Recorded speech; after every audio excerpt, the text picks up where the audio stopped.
Hello to all my lovely nerds and nerdettes of the interwebs. My name is Brian, and this is a God Save the Nerds Top 10. And today's topic is the top 10 greatest Magic the Gathering cards ever printed. Now, before I get into the list, guys, this is strictly my opinion. And if you like what you saw here in the video today, be sure to go ahead and hit that like button as much as you can. And subscribe to the channel for future updates. Now, if there are any cards here that you saw that you really enjoyed or cards that you think should have been in this list instead, be sure to go ahead and put that in the comment section below. I really want to hear what you guys have to say. Now, moving on over to the list here, before we get into the meat and potatoes here, I want to hit one honorable mention, and that is Brainstorm. Now, Brainstorm costs 1 blue mana, and it basically allows you to draw 3 cards, and then put 2 cards from your hand on top of your library in any order. So there is a lot of utility here with this card, so you're not only cycling, but you're also making it so that you can set up combos for the future, in terms of, making sure that you have cards on the top of your library that need to be there. Now, like for example, if you want to stop a mill by, putting shitty cards there instead of cards that really matter, like the cards that, that you don't want your opponent to have milled. So yeah, lots of utility there with Brainstorm. Now, moving on to number 10 here, so getting into the meat and potatoes here, we have Tinker, which is our first card of the day. And that costs 2 colorless and 1 island. It's a blue card. And it basically allows you to sack an artifact that's already on the battlefield for 1 from your deck for only 3 mana, despite the cost. So this is a ridiculously good card here. So, like, say, for example, you have a golem that costs 10 plus, and you want to get that shit onto the field and just completely steamroll your opponent turn 3, you can do that with Tinker. It's ridiculous. Like, a lot of what people would do back in the day with Legends content is they would have a card like Mindslaver, which was an artifact that allowed you to control your opponent's next turn and combo it with that. So, a game-changing opportunity here with Tinker. Now, moving on over to number 9, we have Mana Crypt, which is our first artifacted land here in our list. And it costs 0, of course, and it basically adds 2 colorless mana to your mana pool. And it can be used as an instance. Now, the problem here with Mana Crypt is it's got a bit of a caveat, and that's the reason why it's number 9 on this list. Now, during your upkeep, you have to flip a coin, and if you fail the flip, you lose 2 life. So, as long as you control Mana Crypt, this keeps happening every upkeep. So, yes, you're getting mana ramp, but you're doing it at the cost of your life. So, lots of potential problems there with Mana Crypt, but there's also that very, very clutch benefit by having that mana ramp in the early game. So, yeah, Mana Crypt, good, but also bad at the same time. So, moving on over to number 8 here, we have Rite Shaman, which is our one and only creature in this list. And it costs either 1 swamp or 1 forest. Now, despite this card being only a 1/2, its effects are where it shines. There's 3 of them here, and it basically begins with tapping the card. Basically, if you do that, you can exile a land from any graveyard to gain a mana of any color. So you're basically removing cards from your opponent's graveyard to gain mana. Now, if you choose to tap a swamp and tap the card, you can exile an instant or sorcery from any graveyard, so again from your opponent or yourself, to make it so that every opponent loses 2 life. Now, if you tap a forest and then tap the card, you can exile a creature from any grave to have you gain 2 life. So there's lots of utility here. This card is a jack of all trades, but a master of none. So there's lots to do, but the effects are kind of limited in what they can do as far as quality is concerned. Now, this card is very utilitarian for good reason, and it has been noted as being one of the best creature cards in the entire game by fans of the card game. Now, moving on over to number 7 here, we have Yacht Matza's Will, which costs 2 colorless and a swamp.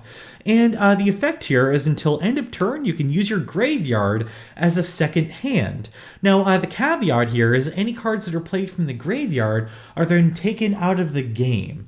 So, lots and lots of potential here. You're basically using your graveyard as a second fucking hand. So this is wonderful as far as like a burn deck is concerned. So, like, say you use a fireball, in like a typical burn deck without Yacht Matza's Will, you can't get it back. You can't use it a second time.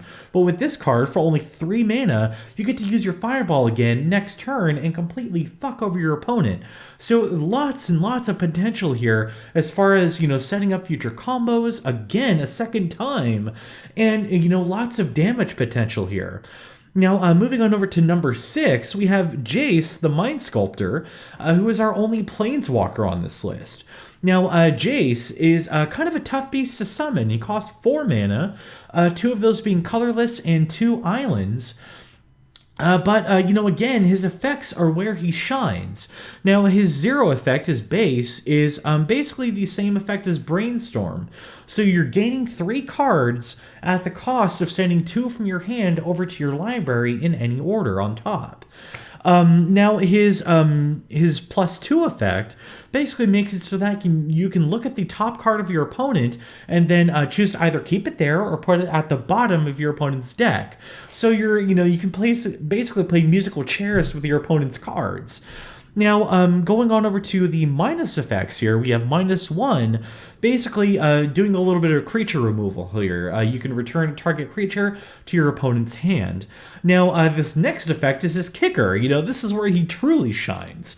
Now, if you can get Jace up to 12 health or greater, his -12 basically makes it so that you can move your opponent's their deck out of the game. It's removed, and then their hand becomes their new deck. So if they only have a card left in their hand, that becomes their deck. So decking out is the win condition here with Jace. It's basically, if you have a control deck here and you keep things good on your side of the field, get Jace pumped up, it's done. It's over, you win. Like, it's pretty much that simple. Now, moving on over to number 5, this is where the big boys play here. We have Demonic Tutor, which is probably one of my favorite cards in the game here. It costs 1 colorless and 1 swamp, and basically makes it so that you can search your library for any card in your deck and then bring it into your hand. So you're basically securing the game for yourself. It's what I like to call the I win card. And, say like you're playing that control deck and you really need your Jace, you bust out that Demonic Tutor and Jace is yours. Simple as that. It's the I win card. Now, moving on over to number 4, we have Force of Will, which costs 3 colorless and 2 island. If you're asking yourself, yes, blue is the theme of this list here from the looks of it, right? Force of Will is going to cost 3 colorless and 2 islands, and the cost can be bypassed by either paying both 1 life and 1 blue card from your hand being sent to the grave. And this basically plays out as a counter spell. So you can counter a sorcery, an instance, or a creature. And it's basically considered one of the best counters in the game for good fucking reason. You're only having to sacrifice a life and a blue card, and you can literally get rid of any card in the game. And if you have 4 of these bad boys hanging out in your control deck, you're looking like a fucking beast at the end of the day. So you can see where the potential is with this card here. Now, moving on to number 3, we have one of the most iconic cards in all of Magic the Gathering, Black Lotus. Now, for those of you guys who are Magic the Gathering fans but have been living underneath a rock, Black Lotus is a 0-cost artifact, and it basically allows you to add 3 mana of 1 color to your mana pool, only to have it removed at the end of your turn. So if you don't use it, you lose it.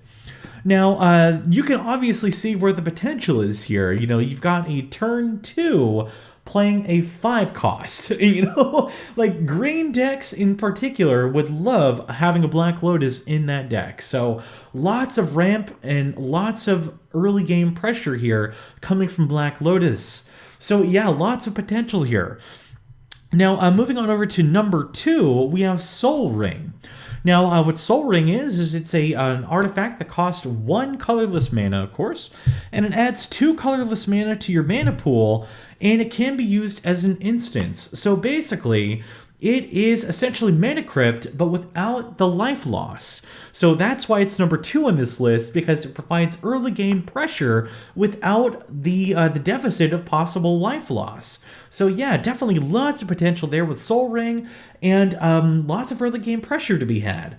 Now, moving on over to number 1, our best card in the game, according to the fans across the board, we have Ancestral Recall.